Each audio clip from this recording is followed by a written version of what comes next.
강물 앞이었습니다. 뒤에서는 말발굽 소리가 점점 가까워지고 있었어요. 부여의 병사들이었습니다. 왕자들의 명령을 받은 군대가 이 사람을 잡으러, 아니 죽이러 달려오고 있었어요. 앞에는 엄사수, 오늘날의 압록강 일대로 불리는 거대한 강이 흐르고 있었습니다. 다리는 없었어요. 배도 없었어요. 는 죽음, 아픈 강물. 이 사람이 선택할 수 있는 건 아무것도 없었습니다. 그런데 그때 이 사람이 하늘을 향해 외쳤습니다. 나는 천재의 아들이요, 하백의 외손이요. 지금 도망치는 중이니 어찌 건너게 해주지 않겠소. 황당한 이야기처럼 들리죠. 근데 그 다음에 일어난 일이 더 황당합니다. 강물 속에서 자라와 물고기들이 때로 올라와 다리를 만들었어요. 이 사람은 그 위를 걸어서 강을 건넜고 자라와 물고기들은 추격군이 다가오자 흩어져 버렸습니다. 기원전 37년의 일입니다. 그리고 이 사람은 그 강을 건넌 뒤 나라를 세웁니다. 이름은 고구려. 훗날 동아시아 최강 제국 중 하나가 될 나라입니다. 만주 전역과 한반도 북부, 오늘날 중국 동북부 수십만 제곱킬로미터를 700년 가까이 지배하게 될 나라예요. 근데 저는 이 이야기를 하면서 계속 한 가지 질문이 머릿속에서 떠나질 않았어요. 도망자가 어떻게 제국을 만드는가? 쫓기는 자가 어떻게 지배자가 되는가? 아무것도 없는 사람이 어떻게 700년 왕조의 시조가 되는가? 오늘은 그 이야기를 합니다.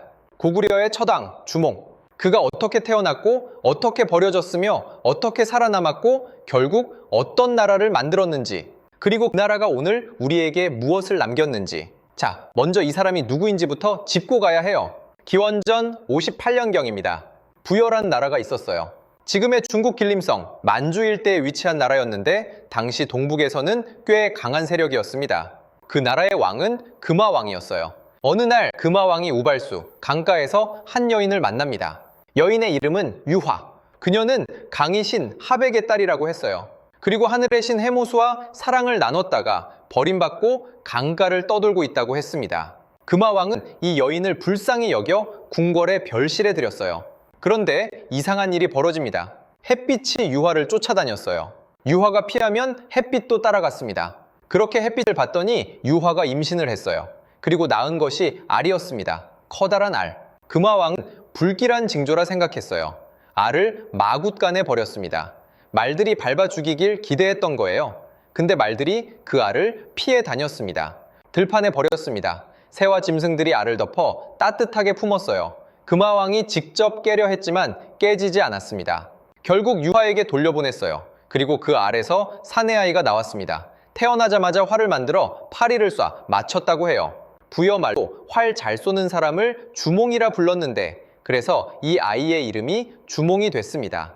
정식 이름은 고주몽 혹은 추모왕이라고도 하지요. 신화, 당연히 역사적 사실 그대로는 아니에요. 근데 여기서 중요한 건 왜 이 신화가 만들어졌냐는 거예요. 알에서 태어난 건 단순한 전설이 아닙니다. 하늘의 혈통, 신성한 기원이라는 메시지예요. 주몽이 나라를 세운 뒤 혹은 세우는 과정에서 자신의 정당성을 확보하기 위해 이 서사가 필요했던 겁니다. 근거 없는 도망자가 아니라 하늘이 보낸 자라는 이야기. 모국 신화의 핵심은 정당성입니다.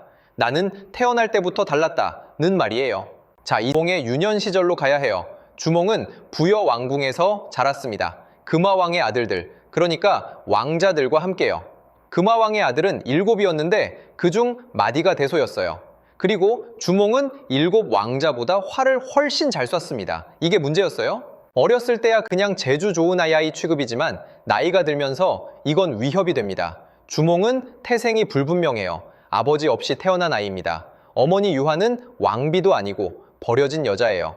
그러니까 왕자들 입장에서 보면 주몽은 어머니도 없는 출신이 불명확한 이 녀석이 나보다 활도 잘 쏘고 사람들한테도 인기가 많다, 이런 상황인 거죠. 대소를 비롯한 왕자들이 금화왕에게 주몽을 없애자고 말합니다. 이 아이를 빨리 처치하지 않으면 후환이 생길 것입니다. 금화왕은 주몽을 죽이진 않았어요. 대신 말을 기르는 일을 시켰습니다. 왕자를 마부로 격하시킨 거예요. 모욕이었습니다. 의도적인 격하. 근데 여기서 주몽이 영리한 면을 보입니다. 말들 중에 좋은 말과 나쁜 말을 구분했어요. 좋은 말에는 먹이를 조금만 줘서 말라 보이게 했고, 나쁜 말은 잘 먹여서 튼튼해 보이게 했습니다. 금화왕이 말을 고를 때 살찐 말을 가져갔어요. 빼빼 마른 말이 주몽 손에 남았는데 그게 사실 가장 빠른 말이었습니다. 주몽은 그 말을 탈출을 위해 몰래 조련했어요. 이 장면이 중요합니다. 주몽은 감정으로 움직이는 사람이 아니에요. 분노를 사귀고 계획을 세우고 기다렸습니다. 그러는 동안 위기가 왔습니다. 왕자들이 주몽을 죽이기로 결심한 거예요. 아직까지 살려뒀던 건 금화왕이 막았기 때문인데 이제 더 이상 기다릴 수 없다고 판단한 겁니다. 주몽이 이걸 알게 된 건 어머니 유화 덕분이었어요. 유화가 아들에게 귓속말로 전했습니다. 지금 도망쳐라. 유화는 아들과 함께 가지 않았습니다. 갈 수 없었어요. 왕궁에 묶여 있었으니까요. 어머니는 아들에게 말을 내주고 오곡의 씨앗을 쥐어주고 그렇게 보냈습니다. 주몽이 어머니를 마지막으로 본 순간입니다. 둘이 다시 만났다는 기록은 없어요. 그게 전부였습니다. 주몽은 오이, 마리, 협보 3명의 벗과 함께 부여를 탈출했습니다. 기원전 37년의 어느 날이에요. 뒤에서 대소의 군사들이 쫓아왔어요. 앞에 강이 나타났습니다. 엄사수였어요. 앞서 말한 그 장면입니다. 주몽이 하늘을 향해 외치고 자라와 물고기가 다리를 만들고 강을 건넌 거예요. 물론 또 신화적 윤색입니다. 실제로는 얕은 여우를 찾아 건넜을 수도 있고 어부의 배를 구했을 수도 있어요. 근데 중요한 건 그들이 강을 건넜다는 사실입니다. 그 강을 경계로 부여의 추격이 멈췄어요. 주몽은 살아남았습니다. 강 건너에서 주몽 일행은 남쪽으로 계속 내려갔습니다. 졸본이라는 땅에 이르렀어요. 지금의 중국 랴오닝성 활런 일대입니다. 높은 산이 강을 끼고 있는 방어에 유리한 지형이었어요. 여기 주몽은 나라를 세웠습니다. 나라 이름은 고구려, 기원전 37년의 일이에요. 이때 주몽의 나이가 대략 22살이었습니다. 22살, 쫓기던 도망자, 병사도 없고 땅도 없고 백성도 없는 상태에서 나라를 세웠습니다. 근데 여기서 진짜 이야기가 시작됩니다. 주몽이 졸본에 나라를 세울 수 있었던 건 본인의 능력만이 아니었어요. 결정적인 역할을 한 사람이 따로 있었습니다. 소선호입니다. 소선호는 졸본 지역 유력자 연타발의 딸이었어요. 과부였습니다. 전 남편과 사이에서 비류와 온조라는 두 아들이 있었어요. 이 두 아들이 나중에 백제를 세우게 되는데 그 이야기는 잠시 후에 하겠습니다. 소선 재산이 많았어요.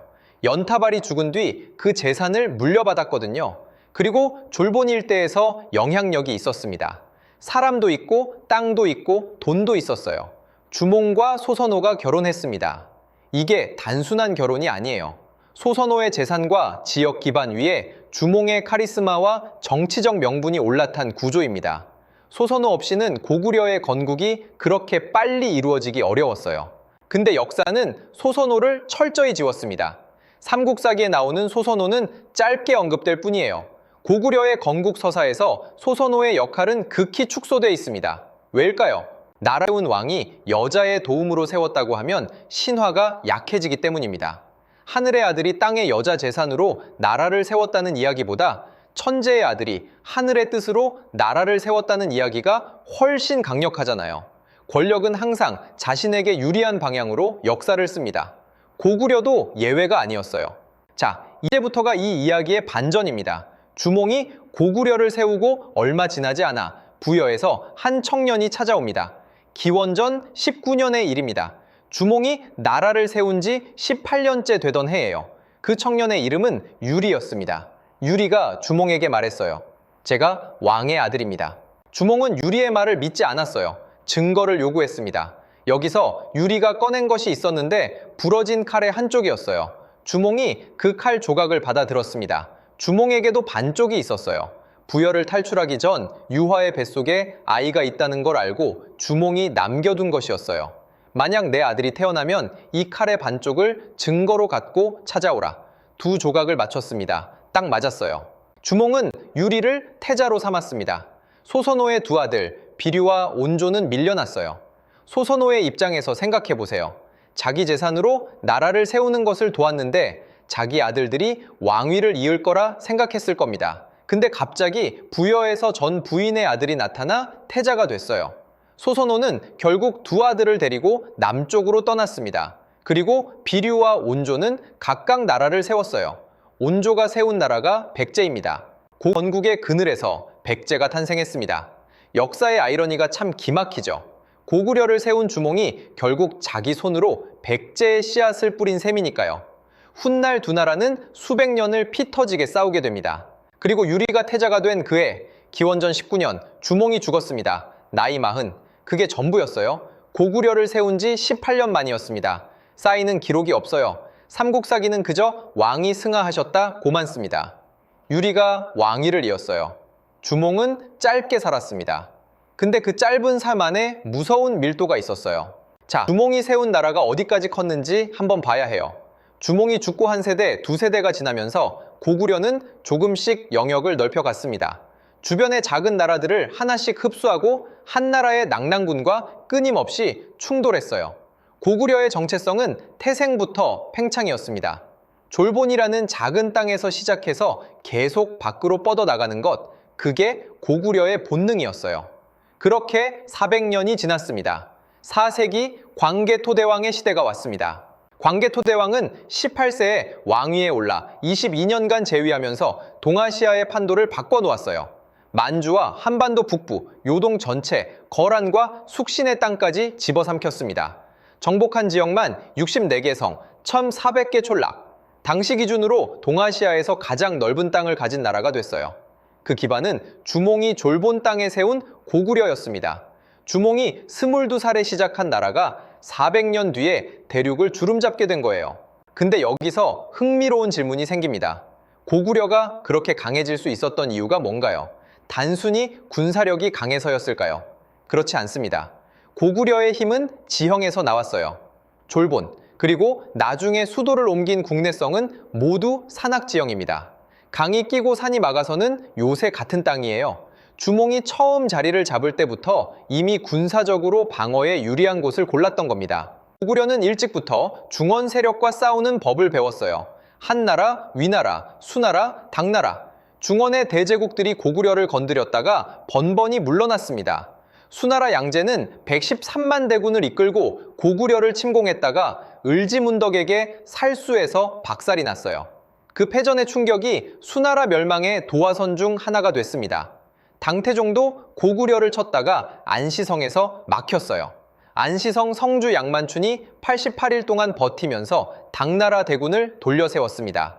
동아시아 역사상 가장 강력한 군주 중 하나인 당태종이 고구려 하나를 못 뚫고 퇴각했어요. 그 저항의 뿌리에는 주몽이 만든 나라의 기질이 있었습니다.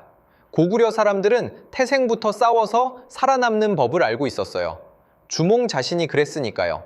도망자였다가 건국자가 된 사람의 나라는 위기를 기회로 바꾸는 DNA가 있었던 겁니다. 자, 물론 그 나라도 결국 무너졌습니다. 6견 68년입니다.